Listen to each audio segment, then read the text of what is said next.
Olá pessoal, sejam bem-vindos a mais um vídeo. No vídeo de hoje eu vou falar com vocês sobre a importância do fundo permanente. O quê? Tá bom. É isso mesmo, não sai daí que vai ser bem rapidinho.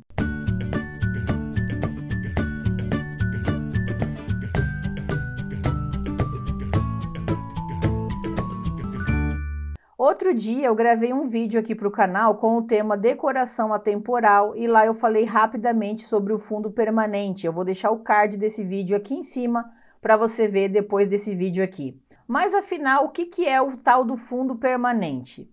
Na decoração nós chamamos o piso, parede e teto de fundo permanente porque são itens aí de decoração que a gente não muda com muita frequência. Então a gente vai começar falando aqui como é que a gente escolhe um piso. A primeira coisa que você tem que ver é a área de instalação. Você vai colocar esse piso na sala, na cozinha, no banheiro, na casa toda. Por que isso é importante? Porque se for um banheiro, por exemplo, você não pode colocar um piso de madeira nem um porcelanato polido. Madeira e água não combinam e o porcelanato polido ele é extremamente liso. Para as áreas molhadas você pode colocar o porcelanato acetinado, se você quiser usar o porcelanato, se for para a área interna, e você pode colocar o porcelanato rústico ou natural se for uma área externa. Você anda muito descalço dentro de casa ou você tem crianças pequenas? Um piso de madeira, um piso vinílico e um piso laminado, eles são mais quentes, ajudam a manter a temperatura do ambiente e são mais confortáveis aí ao toque para quem gosta de andar descalço. Qual é o local de instalação desse piso? É uma praia, é uma casa de campo, é uma casa na cidade? Se a sua casa fica na praia, por exemplo, provavelmente vai significar que ela vai ter aí uma limpeza maior, por causa da água, piscina, roupa molhada. Então, é aconselhável um piso aí de mais fácil manutenção, como por exemplo o porcelanato e a cerâmica. Se o imóvel fica no campo, seria mais interessante um piso de madeira maciça ou um porcelanato, por exemplo, imitando madeira. Agora, se o imóvel fica na cidade, você tem mais opções, por exemplo, o vinílico, o laminado, a madeira, o porcelanato, a cerâmica, o cimento queimado e etc. Vai depender muito de quanto você quer gastar e de como você quer que o resultado final desse ambiente fique. Como é o clima nesse lugar que você vai instalar esse piso? Ele é um ambiente quente? Ambientes quentes pedem materiais mais refrescantes, como por exemplo o porcelanato, o granito, o ladrilho hidráulico, o mármore e a cerâmica. E climas mais frios pedem ambientes mais acolhedores, então o assoalho de madeira, o vinílico e o laminado seriam aí mais indicados. Tem pets em casa, animais de estimação? Quem tem pet em casa, pessoal, sabe que não é incomum vazar um xixi e um cocô aí no lugar que não deve. Então é importante que você pense nisso quando você for escolher um piso aí para sua casa. As melhores opções nesse caso são os porcelanatos acetinados ou naturais, ou o vinílico, que é resistente à água ou à prova d'água. Jamais ponha porcelanato polido ou piso de cimento queimado em ambientes descobertos ou que seu animal de estimação passe muito tempo. Uma escorregada de mau jeito pode te custar muitos mil-reais em cirurgias no veterinário. Estilo decorativo. Você sabe qual é o seu estilo decorativo preferido?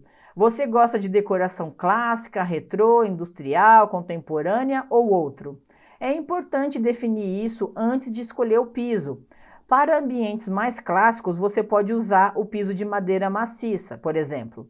Para ambientes vintage ou retrô, os ladrilhos hidráulicos são ótimas opções e combinam bastante com esse estilo decorativo. Para ambientes industriais, você pode usar o piso de cimento queimado, que é um dos mais utilizados e fica aí bem legal com esse estilo. Para uma decoração mais moderna, contemporânea ou mais neutra, você tem as outras opções que são os laminados, vinílicos e os porcelanatos. Isso não é uma regra, tá? É só uma sugestão aí com base no seu estilo decorativo. Qual é o tamanho do seu espaço? É grande, pequeno? Para ambientes grandes, você pode usar pisos da cor praticamente que você quiser. Mas para ambientes pequenos, prefiro os tons claros para dar a sensação de amplitude. Pisos e suas principais características.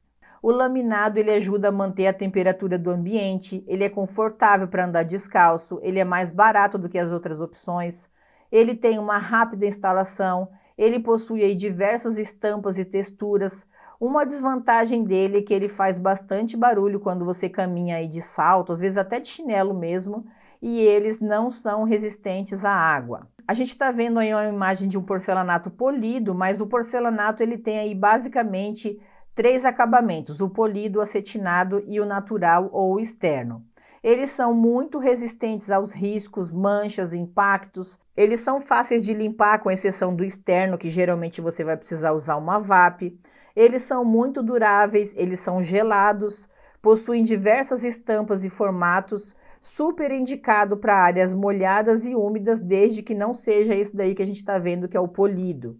Aqui a gente tem uma imagem do porcelanato acetinado, como vocês podem ver aí, ele praticamente nessa imagem não dá para ver brilho, mas ele tem um leve brilhinho. E a gente tem também o natural, que geralmente ele não tem brilho nenhum, ou o externo, que geralmente tem aquelas ranhuras, né, para você não escorregar em dias de chuva. Então aqui a gente tem um assoalho de madeira, ele é super confortável, ele melhora a acústica do ambiente, porém ele risca com um pouco mais de facilidade. Ele não dá tanta manutenção, você vai fazer aí o lixamento e passar o verniz aí de 5 em 5 anos.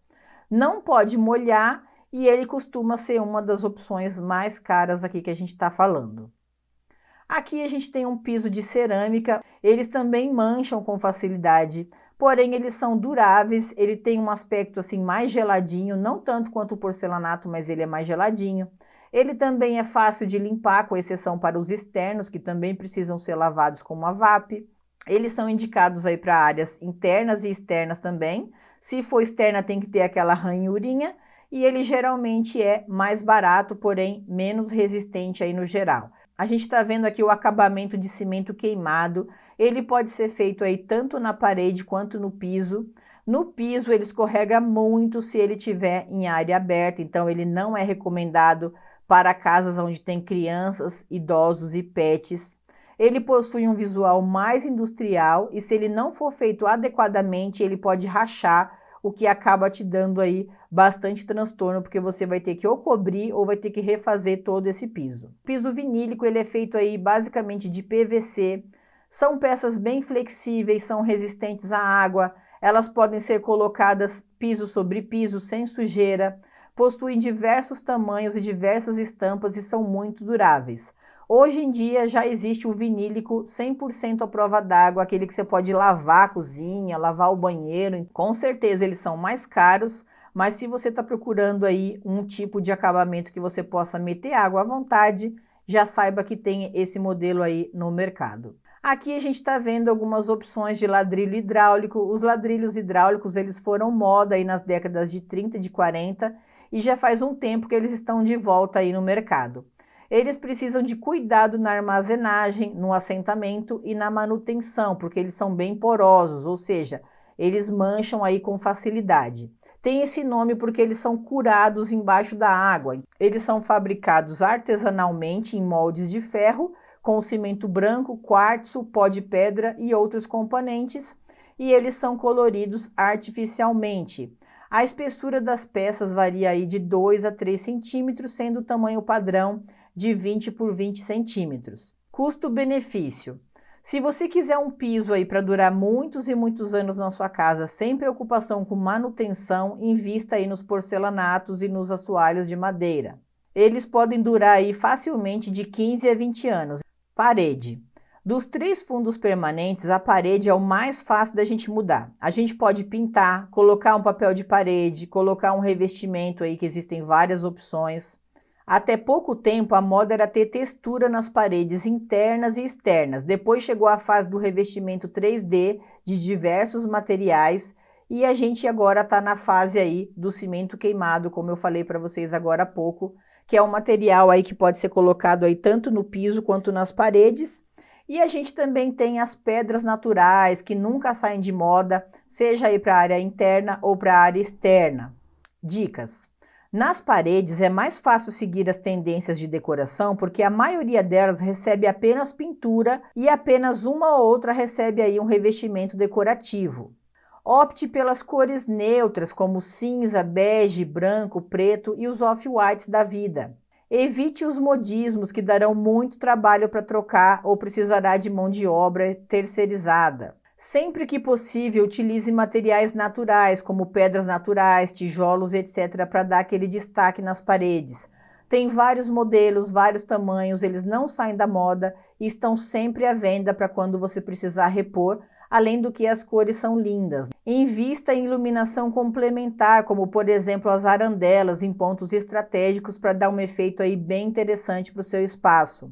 Use quadros, espelhos, prateleiras com decorações para preencher as paredes vazias. Sempre que possível, opte pela maior janela possível na hora de comprar, se você estiver construindo ou reformando, porque você vai favorecer a ventilação e a iluminação natural e também o aquecimento do cômodo aí com o solzinho.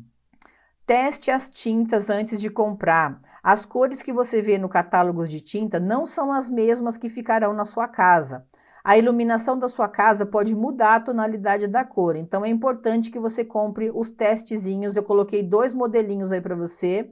Você pode comprar aí um quartinho de tinta ou você pode comprar esse aplicador, por exemplo, da Coral, que já vem a tinta e já vem o rolinho para você passar na parede. Teto. Com relação ao teto, a primeira coisa que você precisa pensar é no pé direito. O pé direito é a altura aí do piso acabado até a parte de baixo da laje. Se você for construir, faça um pé direito com pelo menos 2,80 metros, porque só o forro de gesso vai ocupar 15 centímetros aí do seu teto. Esse é o tamanho padrão que eles deixam. Outra coisa muito importante é a iluminação. A combinação de várias iluminações no ambiente é que vai dar um charme aí todo especial para sua casa. Outra coisa muito importante com relação ao teto é o acabamento desse teto. Você vai fazer forro de gesso, forro de madeira, pintura ou outro tipo de acabamento. Hoje em dia, o acabamento mais comum para teto é o forro de drywall que vocês estão vendo aí, com o acabamento tabicado, que é essa bordinha assim descolada da parede. E você pode também fazer um cortineiro iluminado ou não, para você depois estar instalando a cortina aí da sua casa. Como eu disse lá no vídeo da decoração atemporal, quando o fundo permanente está neutro, você vai ter um fundo atemporal que vai resistir aí à passagem dos anos e você vai mudando aí apenas as decorações. Caso você queira deixar o fundo permanente mais animado, como a gente está vendo aí nessa imagem, você precisaria escolher uma decoração aí mais neutra, né, como vocês estão vendo, para não deixar o ambiente aí tão poluído como esse aí da apresentadora Astrid Fontinelli. Eu não conseguiria nem prestar atenção numa conversa aí nessa sala. E você, o que você achou desse ambiente? Você gosta ou você não gosta? Esse foi o nosso vídeo de hoje, pessoal, onde a gente falou com um pouquinho mais de detalhes sobre o fundo permanente, o que a gente deve fazer, o que a gente não deve fazer. Então, se você gostou do vídeo, se inscreve aqui no canal, curte e compartilhe com quem você acha que vai ser interessante. E eu vejo você no próximo vídeo. Até mais!